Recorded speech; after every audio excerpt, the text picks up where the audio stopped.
My name is Dr. David Little, and today we're going to be demonstrating a procedure. We're going to be extracting a tooth. It's a non-salvageable tooth, and we're going to be grafting the socket to maintain the alveolar bone.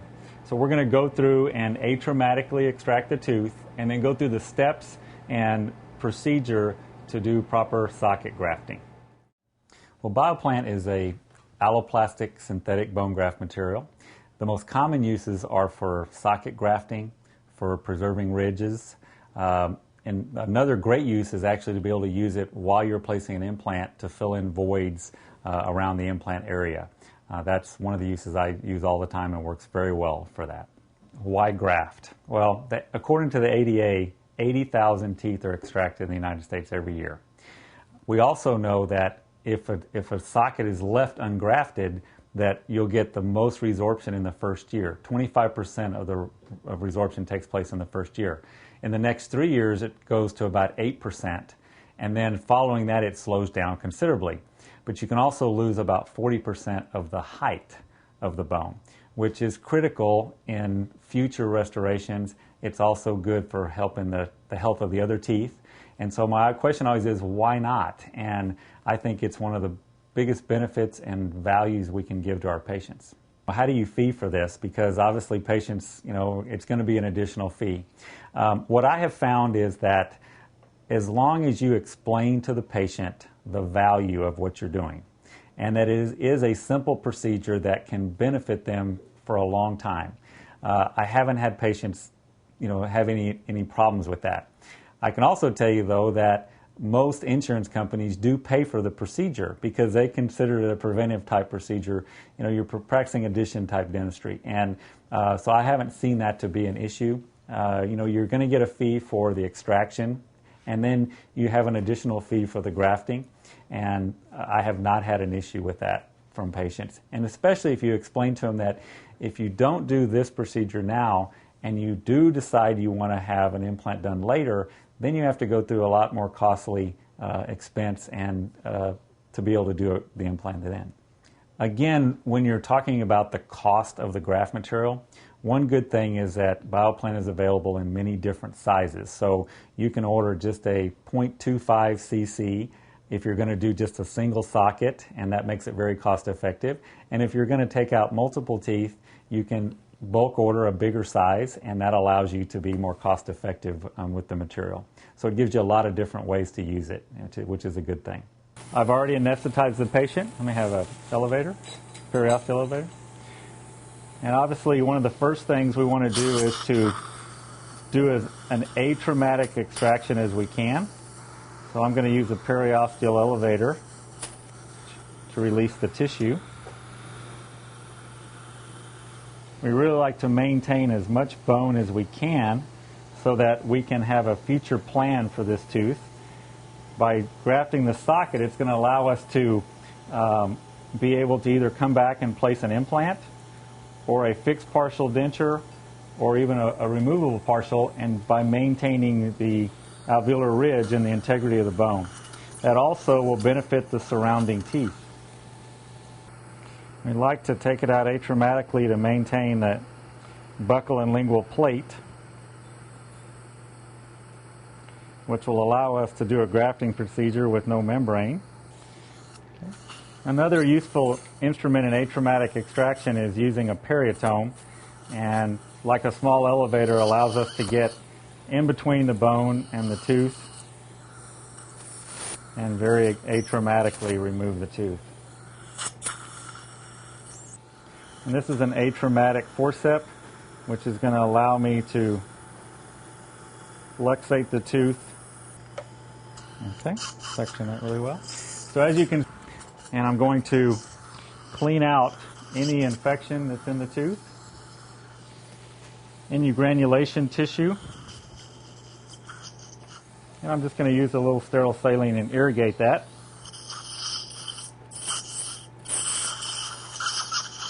Okay, and also I'm going to use a CO2 laser to decontaminate the extraction site. All right, and now we're ready to begin our graft procedure. And because we have the buccal and lingual plate, we can do a straightforward socket graft. And so what I'm going to do is, one of the most important things in a graft procedure is to make sure you have bleeding in the socket. So if I did not have any bleeding in this area, I would want to make it bleed. And a couple of tips to do that: I could use the curette again. Go ahead and hand me that curette. And I could try to stimulate bleeding by just using a curette. If I still didn't have the bleeding that I wanted, then I could go and use a round burr, and I'm going to go into the socket area and just decorticate to stimulate some bleeding. Okay. As you can see, now I've got the socket bleeding, which is exactly what we want. So now I'm going to take and start my grafting procedure. So we're going to use an alloplast. If you'll open that up for me. We're going to use an alloplast graft material, Bioplant, and it's a synthetic. And so we're going to use that as our graft material. If you'll notice, if the Bioplant comes in a syringe and it has a tip on the end, which is called a biotip, and then the graft material is inside. And the way to do this with this technique is I'm going to take this tip and I'm going to draw up some blood. And what I'm doing with that is I'm using the blood to hydrate the graft material. Okay? And I'd really like to hydrate it a little bit more. So I'm actually going to decorticate a little bit more to stimulate a little bit more hemorrhage. Okay, so as you can see now, we've drew up some blood. We're going to wipe off the excess of the tip, and you can see we've hydrated the graft material. Now, the next thing to do to make this work the best is to let this sit for about 3 or 4 minutes. Now what I'm going to do is I'm going to remove that biotip. So I'm just going to pull the whole assembly off. And now if you look, you're going to see our graft material is in the syringe, and it's been hydrated by the patient's own blood. So now I'm going to take this and use this as a device to deliver the graft material. And you can see it's very easily done by the design. So now I'm going to go in and I'm going to deliver the graft material to the socket to about 2/3 or at least all the way up to the ridge. So I'm going to place a little bit. And now I'm going to take this is a standard grafting instrument. It's got a plugger on one side and a curved instrument on the other. And what I'm going to do is just place this. Now, the great thing about the Bioplant material is that it's negatively charged, so it actually is attracted by the bone.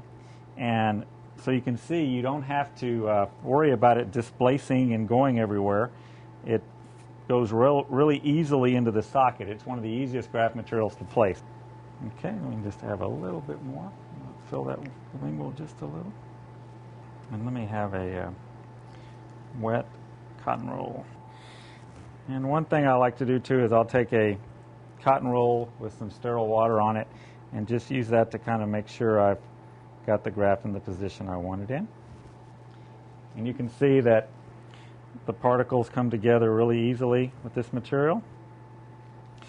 And this is a 2-rooted bicuspid, so I'm going to make sure I get the graft material down in both roots. The Bioplant actually stays in place so well that actually a membrane is not absolutely needed, which again makes it a very simple procedure for a socket graft. In this case though, I am going to go ahead and place a little bit of a collagen membrane, which is again very easy to place. And then I'm going to suture, but I'm not looking for primary closure here because we're trying to maintain interproximal bone. So I'm just going to put a little bit of a collagen membrane right over the top. And now what I'm going to do is I'm just going to suture, again, over that just to hold the material in place. I'm going to do just an internal mattress type suture here, so I'm going to bring it from the lingual. And again, like I was saying, I'm not really looking for primary closure. All I want to do is close the ends together, and so that I keep my graft material in place. And I'm going to put one more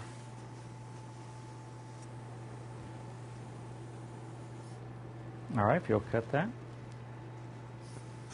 All right, so as you can see now, we have cleaned the socket out really well. We've placed the graft material in place, and then we've put a collagen dressing over the top. The last thing I like to do is to take the CO2 laser and just do a little sterilization around the extraction area. This kind of acts as just a kind of a Band-Aid. And now we'll have the patient bite down on some wet gauze. And close for me. Okay. And the big advantage of doing a grafting procedure is, even though if the patient doesn't know what he's going to do for a future restoration, whether it be an implant or a fixed partial denture, at least we're maintaining the integrity of that bone. Because in the first year, 25% of that bone will resorb with nothing in it. This gives us that opportunity to have options for future treatment. I'm Kathy. I'm Dr. David Little's dental assistant. I assisted during the procedure with Ruben. We extracted tooth number 5 and placed Bioplant bone graft material. These are the post-op instructions I go over with the patient after this type of procedure. For the first 24 hours, the patient will have some bleeding.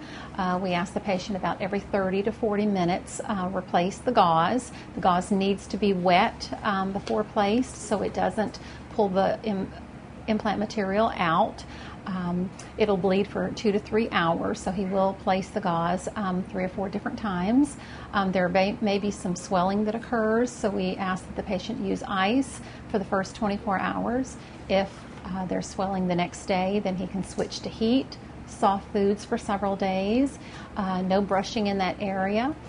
In that site, there is bone graft material, a piece of collagen, and sutures, so he just needs to be careful with getting anything in that area. Little particles of the bone graft material he may find in his mouth. That's perfectly fine, that's perfectly normal. We just assure the patient that there's enough bone graft material in that site that those little pieces are not going to be a problem.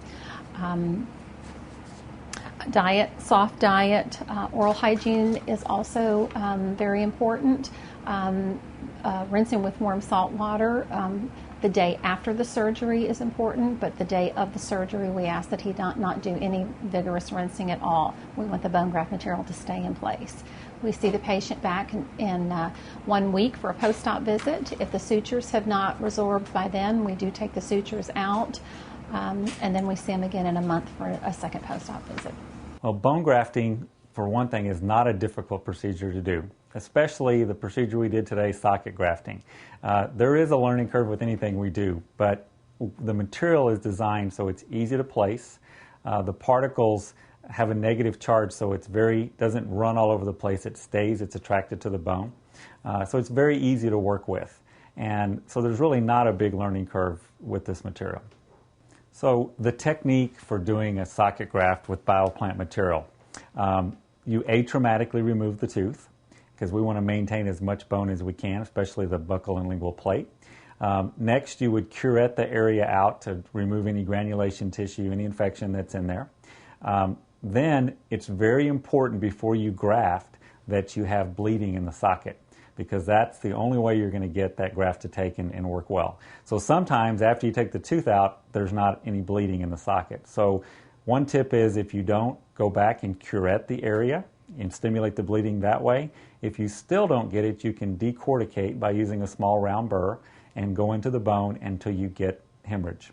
And then that will promote, the cells to start healing and to promote a good graft. Once you've done that, now you're going to take the Bioplant biotip and draw up some of the blood so that it hydrates the bone graft material. So you'll draw the blood up, and then you're going to leave that set for about 3 to 4 minutes. Let that material hydrate very well. Once you've done that, you'll remove the entire assembly, the biotip, and you'll be able to syringe directly into the socket, and you'll use that to fill the socket approximately to the height of the crest, about 2/3 of the way full. And so it's a very simple procedure to accomplish. So when we talk about grafting, the question is, which material do I use when? And I think that you have several options with bone grafting materials. The gold standard is still autogenous bone, our own bone. The next category would be alloplasts, which would be the same species, which would be like cadaver bone. The next category would be xenografts, which is different species. And then alloplasts, and alloplasts is what Bioplant is. Now, the advantages of the Bioplant material is that, one, cost-wise, it's a nice feature to be able to do a great service for your patient. It also, there is no chance of any type of disease transmission because it's a synthetic material. Some patients have religious beliefs where they don't like to use bone products, so this is a great material to use in that situation. It also, because of the particles and the negative charge, it allows us to be able to place it in, and it tracks to the bone very well, and so most times you don't have to use a membrane, which is another cost saving to consider. And I think using this in a situation where you're not sure what the patient's going to do long term, and like we discussed earlier, if you do nothing, you're going to lose 25% of that bone in the first year. And what happens too many times is those patients, they come back in a year and now they're ready to do an implant and you don't have enough bone. So now you have to go back and do an extensive procedure or a more costly procedure to be able to graft that bone. Whereas if you'd have just taken and done a socket graft right then that maintains the integrity of that bone. And with all alloplasts, you have to wait a little bit longer before you can place the implant. In this case, Bioplant recommends 12 months, but that maintains that integrity of the bone and allows you that option in the future. And that's a huge benefit. And again, it's just a great service to our patients to be able to do that. There are some patients that have religious beliefs that do not like to use allografts. So Bioplant is a great alloplastic material since it is synthetic, and that would be a good material to use in those cases. You know, as far as bone grafting materials go, the only contraindication would be that if they had an allergic reaction to any kind of plastics, because it is synthetic, and so any type of allergies to that material would be one issue, which is very, very rare. The only other time that I recommend you don't even use a graft is if you have a real serious infection, a lot of pus, and I would rather let that patient get on antibiotics, bring them back in a couple of weeks, and then perform the grafting procedure. So as you can see on the left side of the screen here, we have the pre-op photo, which shows the tooth pre-extraction. And then on the right side, you can see where we have extracted the tooth, and you can see the Bioplant particles that we use for the bone graft material. And what those spherical shape is going to do for us is to promote bone growth. And so what it's going to do is hold a scaffolding for that, and so the patient's own body will fill their bone back in. What that does is, if you don't put a graft in there, then you're going to get 25% resorption in the first year.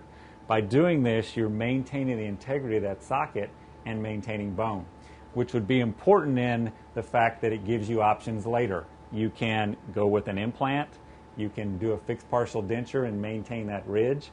Even if you went with a partial, it would maintain that bone and make the partial fit better. So this is a great service to patients and really make sure we preserve bone, and that's what we're trying to do with socket grafting.